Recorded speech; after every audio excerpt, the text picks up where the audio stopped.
Welcome back, everyone, to Real Mob Stories with James Proctor. And today we're covering the hidden power of a mob family, often overlooked, underestimated, and even misrepresented.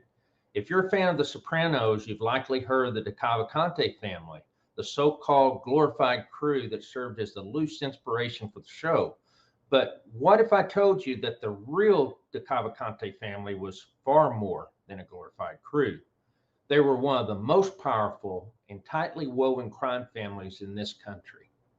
And they didn't just operate in New Jersey. No, the DeCavalcantes extended their reach across New York City into Manhattan and Brooklyn, and even beyond to places like Florida, Connecticut, and Las Vegas. Their influence stretched far and wide, built on alliances and strategic connections that allowed them to quietly rival even the biggest families in New York. In today's video, we're going to dive into what truly made the DeCavalcante family so powerful and why they were anything but a small-time crew.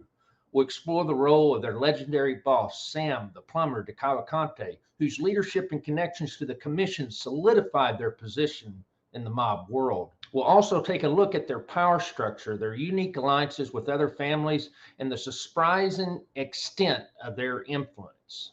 From their roots in Elizabeth, New Jersey, to the cross-state reach of their operations, we're here to uncover the real story behind one of the most underestimated crime families in U.S. history. So let's get into it. To understand the legacy of the DeCavalcante family, we need to go back to their roots in the Peterstown section of Elizabeth, New Jersey. This neighborhood, once bustling with Italian-American immigrants, has been the heart of the DeCavalcante family for over a century. And while the New York crime families have historically dismissed them as farmers, the truth is the DeCavalcante family stands as one of the oldest and most resilient mob families in the United States, a group that carved out its own empire far from the shadows of Manhattan's mob bosses. The DeCavalcante family traces its roots to immigrants from Ribera, Sicily, with many early members and their operations centered in the Peterstown neighborhood of Elizabeth. From their hub at the Ribera Social Club, a fixture that served as their unofficial base for over 100 years, the family built a lasting presence in New Jersey's underworld, especially in labor racketeering and construction. In the early days, New Jersey's Mafia activity was split between two major factions. You had the Newark, which had the Sicilians led by Stefano Don Stephen Badami, and the Neapolitans led by Richard the Boot Boardo. During Prohibition, as bootlegging became profitable and territorial wars escalated, Newark saw violent clashes with Jewish gangster Abner Longy Zwillman controlling the Third Ward's lucrative operations. Badami initially supported New York Sicilian Mafia boss Salvatore Marzano in the infamous Cattle of Marse War, but after Marzano's murder in 1931, Badami lost his powerful ally. His underboss Sam Monaco and top member Louis Russo were killed, forcing Badami to flee Newark. Gaspar D'Amico, another powerful New York Sicilian, took over but faced repeated challenges, leading to the disbandment of the Newark family by the Mafia Commission in the 1930s. The commission declared Newark an open city, with the five families of New York taking over its territory, resulting in Newark-based crews within each of the New York families. Meanwhile, Elizabeth's Ribera Mafia group remained distinct, comprised mostly of Sicilian immigrants from Ribera and led by Big Phil Amari. This faction, focusing on Elizabeth racketeering and narcotics activities, became increasingly powerful, recruiting prominent figures like Emanuele Riggi, Louis Larasso, and Frank Maggiore. When Amari retired, leadership passed to Nick Delmore, who solidified the family's prominence, even attended the 1957 Appalachian meeting. After Delmore's passing, his nephew, Simone Rizzo DeCavalcante, took the reins and finally solidified the family's power and independence. Known as Sam the Plumber, DeCavalcante took his family from a small Jersey outfit to a force respected by the five families. And he would go on to shape their legacy in ways that even Hollywood couldn't ignore. Simone Paul Rizzo DeCavalcante was born on April 30th, 1912, and was known as Sam the Plumber. He was the son of Italian immigrants Maria Antoinette and Frank Rizzo DeCavalcante. DeCavalcante was born in the Brooklyn borough of New York City and was raised in Trenton, New Jersey. His birthday's been reported as April 30th of either 1912 or 1913. But he was in the mob from the 1930s, and by the time he took over as boss in 1960, he was already making a name for himself. At first glance, Kenilworth Heating and Air Conditioning looked like any other small business in this quiet Jersey suburb. It served the community, paid its taxes, and offered reliable service. But behind this unassuming storefront was Sam the Plumber, one of the most influential mob bosses the Garden State had ever seen. Using his plumber persona as a cover, DeCavalcante orchestrated a transformation that would reshape the family bearing his name. DeCavalcante took control of the family in the 60s, inheriting a fractured organization that struggled with internal conflicts for years. But Sam had a vision, one that would elevate the DeCavalcante family from a local New Jersey operation into a respected and profitable organization with ties to the major New York crime families.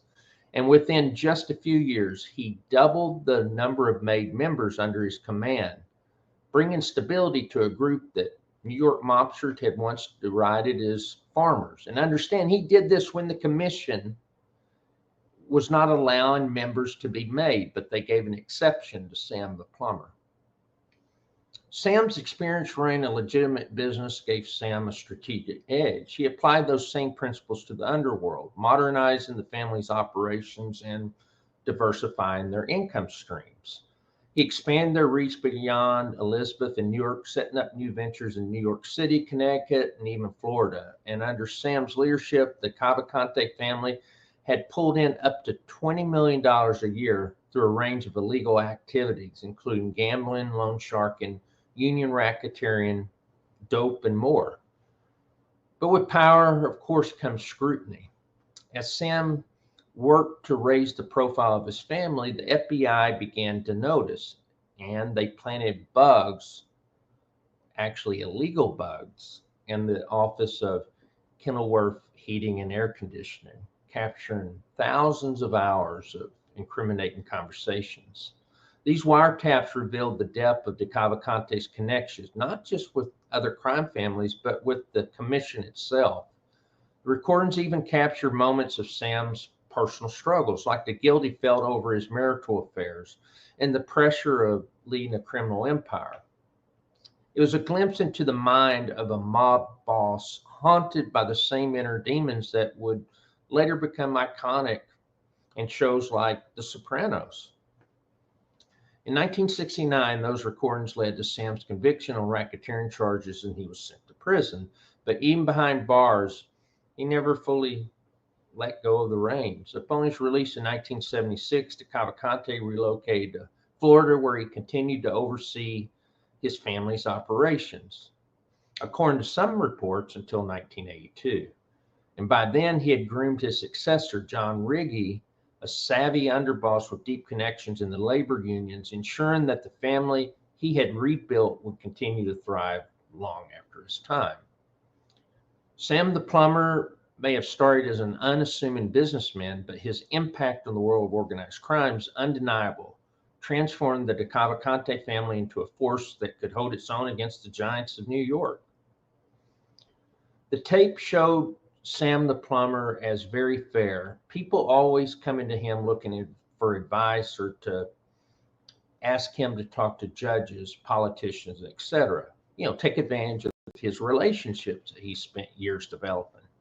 What's interesting when you look at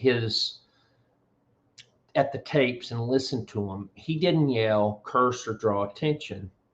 He was even concerned about how people were taken out so it wouldn't embarrass their families.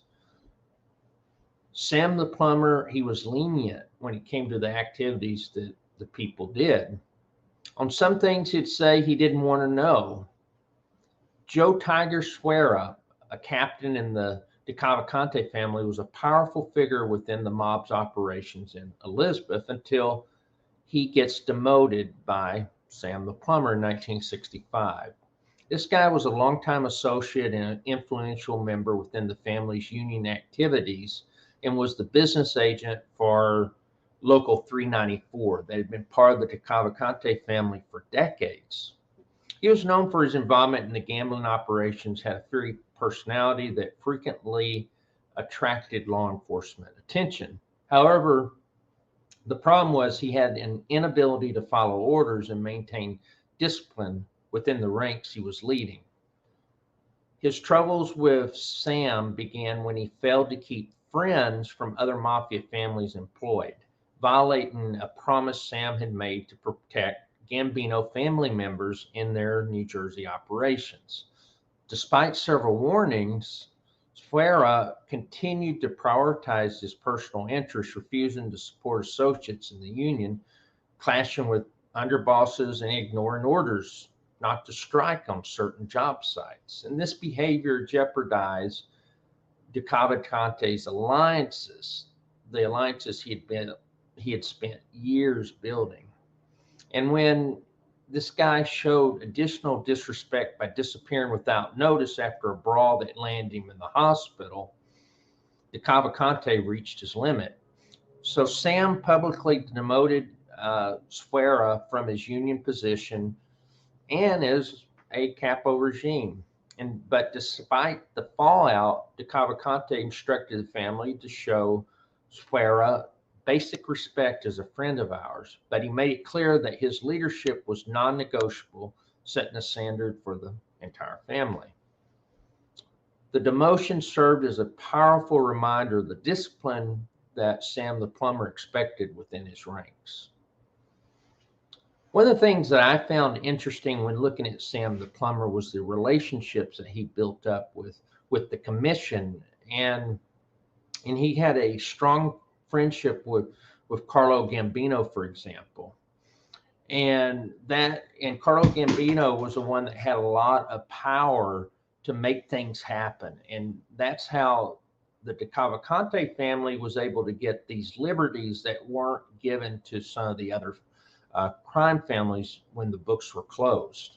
And these ties they had with Carlo Gambino actually gave him the influence and credibility on par with the five families.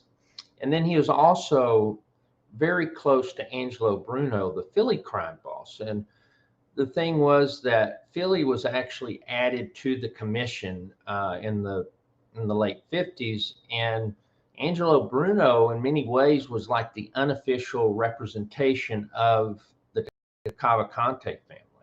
So what we can see is that Sam the Plumber had good relationships with Philadelphia, with the Gambino family, and also even the Genovese family.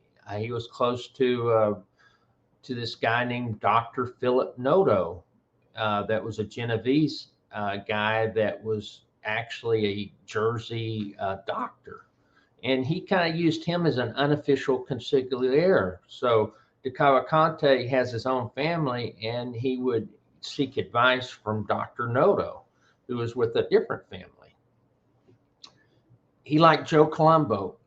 He knew Sonny Francis and liked him. Sonny actually came to DeCavalcante looking for help. This was in the early 60s because he thought that he had a rat in his crew.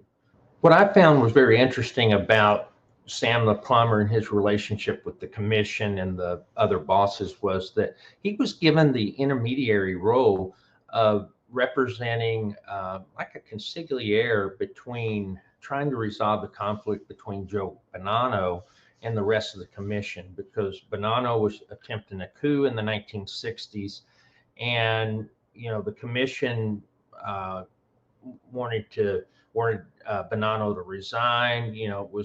They didn't want a war. That was one of the things they did not want, was a war. So there was never really the threat of taking out Joe Bonanno. The hope was that he would resign. They could put someone else in as boss, but it just dragged on for a long time.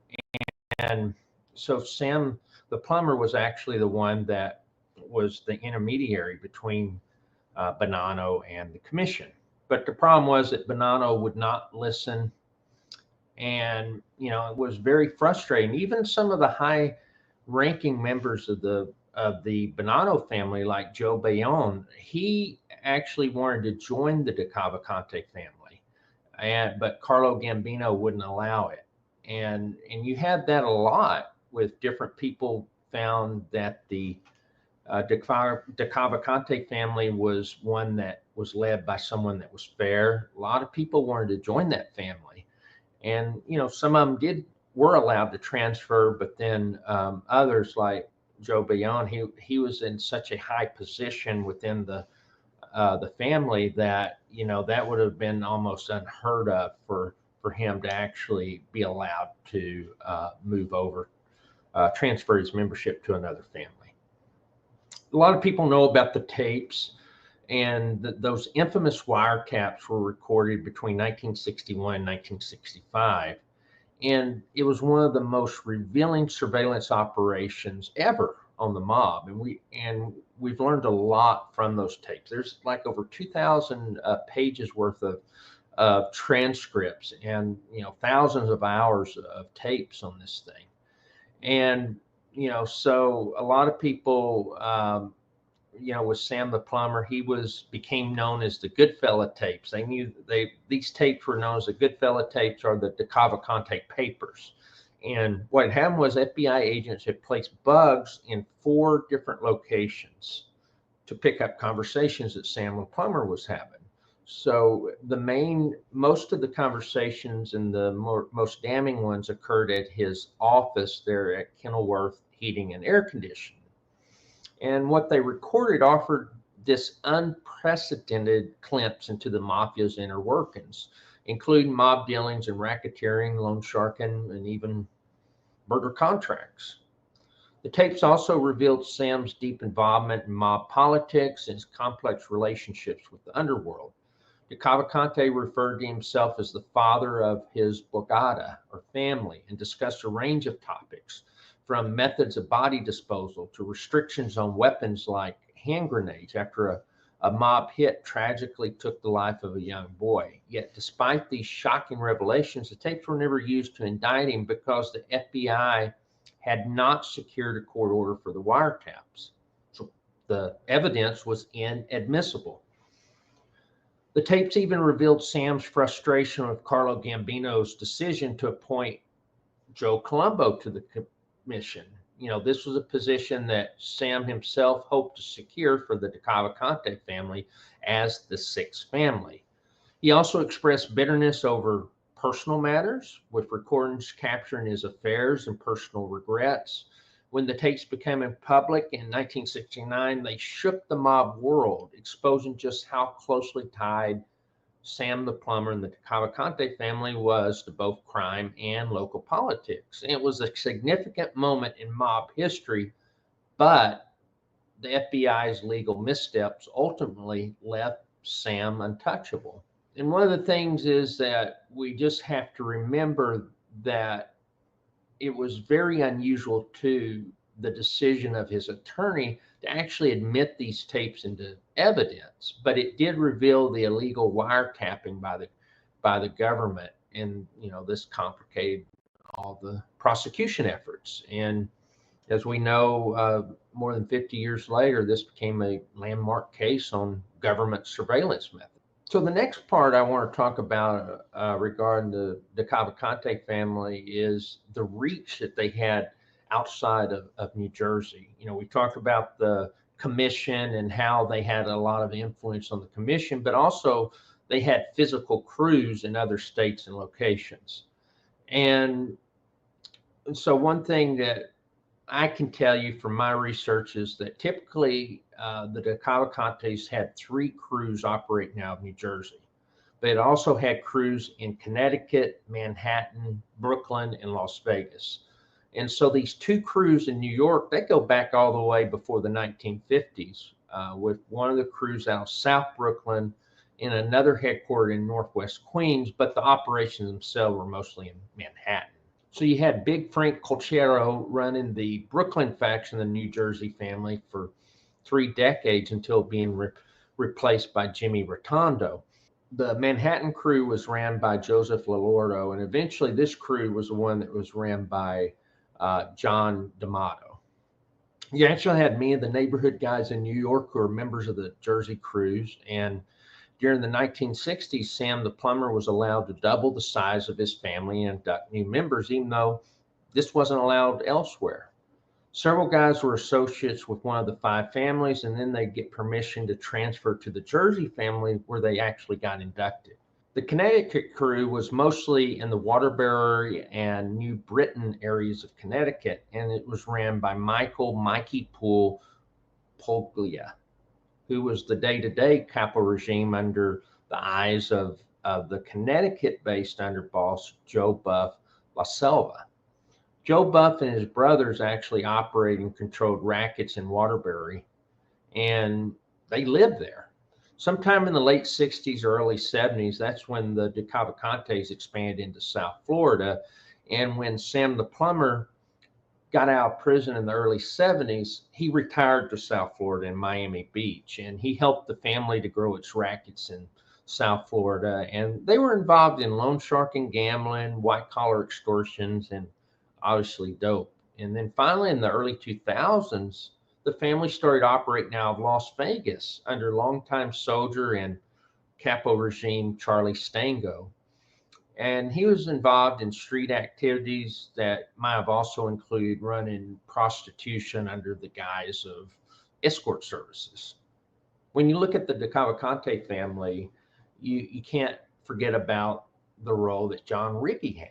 You know, he was known as the Eagle, and he took the reins from Sam DeCavalcante. And when you look at him, he was a very steady leader, very calculated, and he helped to further cement the power of the family. Riggi was a son of longtime family member Emmanuel Riggi, and he held roots in both the family's traditions and its territory, particularly within the world of labor and construction racketeering, which became some of the family's most profitable ventures under his command. He was a respected figure in both New Jersey and New York mob circles, and Riggi also fostered strong connections, including a close alliance with Gambino boss John Gotti.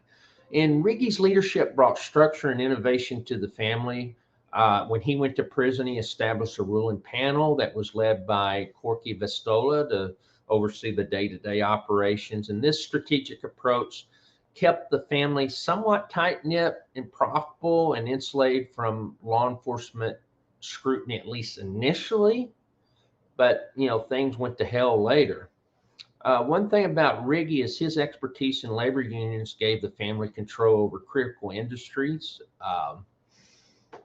They were able to work with the other families on some of these construction transportation rackets. And the DeCavalcante family, during the early days of Riggi's rule of the family, was a force to be reckoned with on both sides of the Hudson.